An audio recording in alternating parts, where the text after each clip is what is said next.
কটাতে ভিক্ষা দেন। এখানে কোনো টাকা পয়সা হবে না, যাও তো, যাও এখান থেকে, চলো।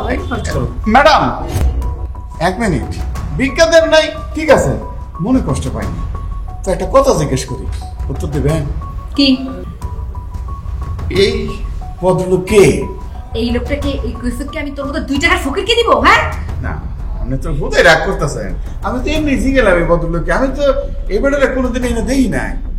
আমি আপনার বাসায় আইলে আপনার শ্বশুর শাশুড়ি আছে না, এরা আমার খুব আদর করে, এরা আছে। এই বাসায় আমার শ্বশুর শাশুড়ি থাকতো কি থাকতো না, এই কৈফিয়তকে আমি তোকে দিব? তুই এখান থেকে যাবি নাকি ঘর ধাক্কা দিবেন? তোর সাহস তো কম না, তুই 2 টাকার ফকিরে আমার হাত ধরেছিস? ছাড়, ছাড় আছি। হাত ধরে বের করে দিবি না?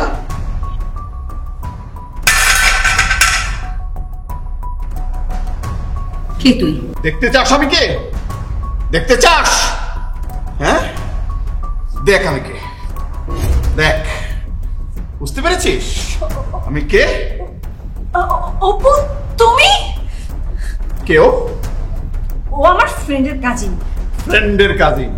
কে তুই? হ্যাঁ, কে তুই? কে তুই? কাজিনের ফ্রেন্ড পালিয়ে গেল না? বিশ্বাস করো, তুমি যেমনটা ভাবছো তেমনটা না, বিশ্বাস করো আমাকে। আমার বাবা মা কোথায়? বাবা মা তো গ্রামের বাড়ি বেড়াতে গেছে। কেন গ্রামের বাড়িতে গেছে? আমার বাবা মা তো এখানে থাকার কথা। এমনি বাবা মার ইচ্ছা হচ্ছে, এজন্য বেড়াতে চলে গেছে। ওরা অসুস্থ মানুষ, ওদের চিকিৎসা চলছে, গ্রামের বাড়িতে কেন গেল? আর গ্রামের বাড়িতে যদি গিয়েই থাকে তাহলে খালি বাসায় তোর কাজিনের ফ্রেন্ড নাকি ফ্রেন্ডের কাজিন, ওখানে কি করিস তুই? হ্যালো, কি করো? এই তো কিছুক্ষণ আগে ডিউটি থেকে বাসায় আসলাম। কেবল ডিউটি থেকে আসলে? তোমার ওখানে কয়টা বাজে এখন? সন্ধ্যা 6টা। 6টা? আমার এখানে তো দুপুর 12টা। তুমি আব্বা মাকে খাওয়াইছো? হ্যাঁ বাবা, মাকে গোসল করিয়ে খাইয়ে দিয়েছি, বাবাকেও তাই। আব্বার ওষুধ খাইছে? আরে হ্যাঁ হ্যাঁ, ওষুধও দিয়েছি। তুমি না এত টেনশন করো। আর কি বলো, কেমন চলছে তোমার জীবন? শোনো না, বাবাকে তো হসপিটালে নিয়ে গিয়েছিলাম, এক গাদা টেস্ট দিয়েছে, প্রায় 50,000 টাকার মতো। টেস্ট করতেই তো 50,000 টাকা শেষ হয়ে গেছে। তারপর ওই যে বাবার পরিচিত এতিমখানা আছে না, ওখানেও প্রায় 40,000 টাকা দেওয়া লেগেছে। আচ্ছা। তুমি তো জানোই বাবার কথা আমি এবার না করতে পারি না। আর তুমি তো বলেছো বাবা মা যখন যা চাইবে সব দিতে, এই জন্য আমি কখনো না করি না। আর ওই যে বাসায় তো টুকটাক ভিখারি আসতে থাকে, আবার তুমি তো জানোই বাবা মা তো একটু ভিখারি দেখলেই কেমন যেন আল্লাহতে গদগদ হয়ে যায়। এক ভিখারিকে কত টাকা দিয়েছি জানো? 10,000 টাকা। তোমার আসলে অনেক খরচ হয়ে যাচ্ছে। আচ্ছা চিন্তা করো না, দেখি আমি ম্যানেজ করে দেব। সেদিন মার্কেটে গিয়েছিলাম, একটা শাড়ি পছন্দ হয়েছে, তাও কিনতে পারিনি। কি বলো তুমি? তুমি নিয়ে নিতা, আমি তোমাকে টাকা পাঠিয়ে দিতাম। হ্যাঁ, কোথায় পাবো বলো? এদিক সেদিক করতে করতে তো সব টাকা শেষ হয়ে যায়। আমি তোমাকে 2 দিনের মধ্যেই 1 লাখ টাকা পাঠিয়ে দেবো। কি হবে? 1 লাখ টাকা? হ্যাঁ, এতগুলি টাকা খরচ হয়ে গেল, তার মধ্যে তুমি পছন্দের একটা জিনিস কিনতে পারলে না। হ্যাঁ জানোই তো, সব কাজ তো একার হাতেই সারতে হয়, কত ঝামেলায় থাকি। ঠিক আছে, তুমি তাহলে টাকা পাঠিয়ে দিও, আমি কিনে নেবো। ঠিক আছে, ভালো থেকো তাহলে। ঠিক আছে, তুমি কিন্তু নিজের যত্ন নিও। হ্যাঁ, আর টাকাটা কিন্তু ঠিক মতো অ্যাকাউন্টে পাঠিয়ে দিও, ভুল করো না কিন্তু। টাকাটা খুব তাড়াতাড়ি পাঠিয়ে দেওয়ার ব্যবস্থা করছি। ওকে, রাখি, বাই।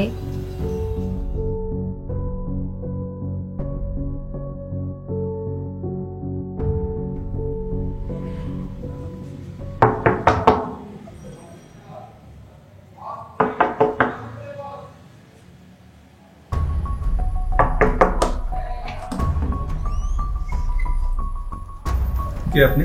কি চান এখানে? সালাম আলাইকুম। ওয়ালাইকুম আসসালাম। করে টাকা দেন স্যার। এখানে কোনো ভিখারি হবে না, চলে যান। এরকম করেন না, আপনারা খারাপ ব্যবহার করলে কই যাবো? দেন না কটা টাকা। আপনাকে এখান থেকে যেতে বলছি না, চলে যান এখান থেকে। আমি তো দেখি স্যার খারাপ ব্যবহার করেন। স্যার আপনারা টাকা না দিলে আমরা খামো কি স্যার? এরকম নির্দয় হয় না, দেন কটা টাকা। চলে যাচ্ছেন না কেন? চলে যান। আমি তো দেখি স্যার আসলে অনেক শক্ত মনের মানুষ, দেন না কটা টাকা স্যার। বেবি একটু এখানে আসো তো। কি হচ্ছে বেবি, চিল্লাচ্ছ কেন? দেখো তো এই পাগলটা কি বলছে। আপনি বেবি মানে কি কি বলছো এসব? ভাবতেন কটাতে ভিক্ষা দেন। এখানে কোনো টাকা পয়সা হবে না, যাও তো, যাও এখান থেকে, চলো। ম্যাডাম 1 মিনিট, ভিক্ষা দেন নাই ঠিক আছে, মনে কষ্ট পাইনি, তো তো একটা কথা জিজ্ঞেস করি, উত্তর দেবেন? কি এই ভদ্রলোক কে?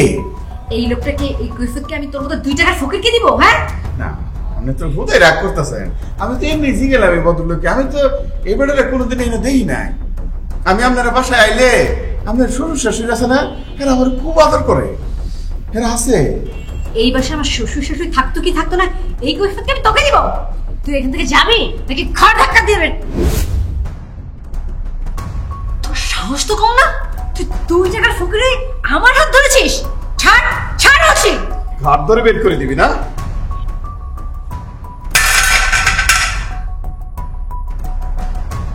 কে তুই?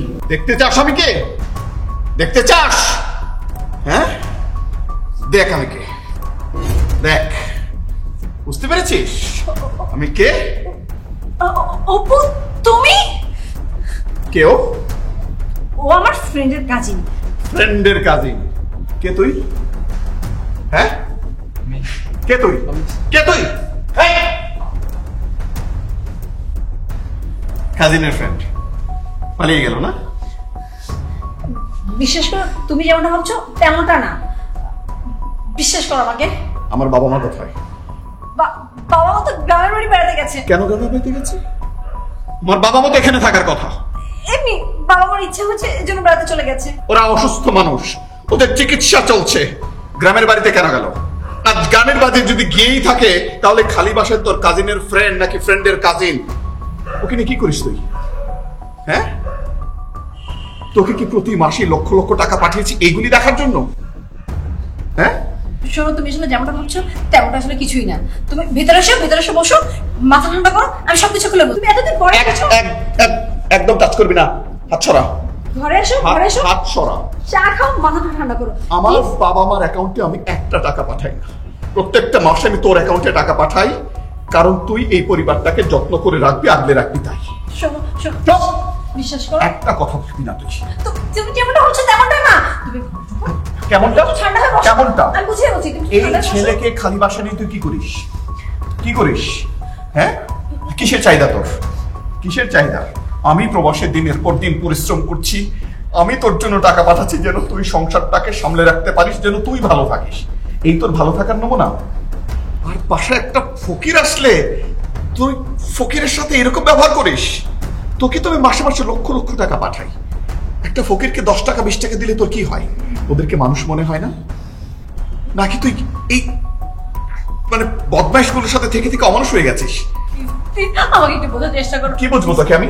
তুই বাইরে থেকে যে দৃশ্য আমাকে দেখিয়েছিস, এরপরে এই ঘরে তুই থাকাকালীন আমি আর 1 পা রাখতে পারি না। এই ঘরটাকে তুই বেশ্যাখানা বানিয়ে ফেলেছিস, তাই না? এই ছেলে কে? তোর ফ্রেন্ডের কাজিন খালি বাসায় কি করে? হ্যাঁ, শোনো, কি করে খালি বাসায়? বল, কি করে? কি করে খালি বাসায়? আমার বিছানায় একটা ছেলেকে নিয়ে যখন তুই রাত কাটাচ্ছিস, তো খারাপ লাগলো না? একটাবার আমার কথা তোর মনে পড়লো না? হ্যাঁ, হ্যাঁ, ভুল হয়ে গেছে। আমার ভুল হয়েছে, আমার ভুল হয়েছে তোকে বিশ্বাস করে। আমি কখনো আমার ভুল হয়েছে। শোনো, আমি কখনো তুই বেরিয়ে যাবি আজকের পর থেকে। এই বাসা ত্রিসীমানায় যেন তোকে আমি আর না দেখি। তোমার ওয়াইফ, তুমি বুঝতে আমার করতে পারো না। তুই তোর ফ্রেন্ডের কাজিনের সঙ্গে এক্ষুনি এই মুহূর্তে এই 1 কাপড়ে এই বাসা থেকে বেরিয়ে যাবে। এইসব তুমি কি বলছো? তা না হলে তোকে লাথি দিয়ে আমি ঘর থেকে বাড়ি করে দেব। তুমি আমার সাথে একটা কথা বলবি না। আমি তোমার বিবাহিত। চুপ। বিবাহিতা স্ত্রী হলে পরপুরুষের সাথে কি করিস তুই? যতদিন পর্যন্ত তোর এই আসল রূপটা আমি দেখি নাই, ততদিন পর্যন্ত তুই আমার স্ত্রী ছিলি। শোনো, আমার কথা একটু শোনো। খবরদার। প্লিজ আমার কথাটা একটু বোঝার চেষ্টা করো। কত বড় নিকৃষ্ট, কত বড় কালনাগিনী। হ্যাঁ, শোনো, প্লিজ আমি একটু বোঝার চেষ্টা প্রবাসে করো। থাকাকালীন সময়ে প্রতিদিন তোর জন্য কি পরিমাণ অমানসিক পরিশ্রম করেছি তোকে আমি দেখাইনি? তোকে আমি ভিডিও কলে দেখাইনি? আমি জানি। প্লিজ, কিসের সুখের জন্য তুই একটা পরপুরুষের সাথে খালি করে কি করছিলি তুই? প্লিজ হ্যাঁ? একটু বোঝার চেষ্টা করো। প্লিজ একটু বোঝার চেষ্টা করো। তুই এক্ষুনি বেরিয়ে যাবি, আমার জীবন থেকে বেরিয়ে যাবি। তুই ওর এই যে ফ্রেন্ডের কাজিন আছে না, ফ্রেন্ডের কাজিনের সাথে এক্ষুনি বেরিয়ে যাবি। কালকের মধ্যে তুই ডিভোর্স লেটার পেয়ে যাবি। বেরিয়ে যা। আমি বের হবো না। বেরিয়ে যা। আমি তোমার বিবাহিত স্ত্রী, তুমি আমাকে এভাবে বাসা থেকে বের করতে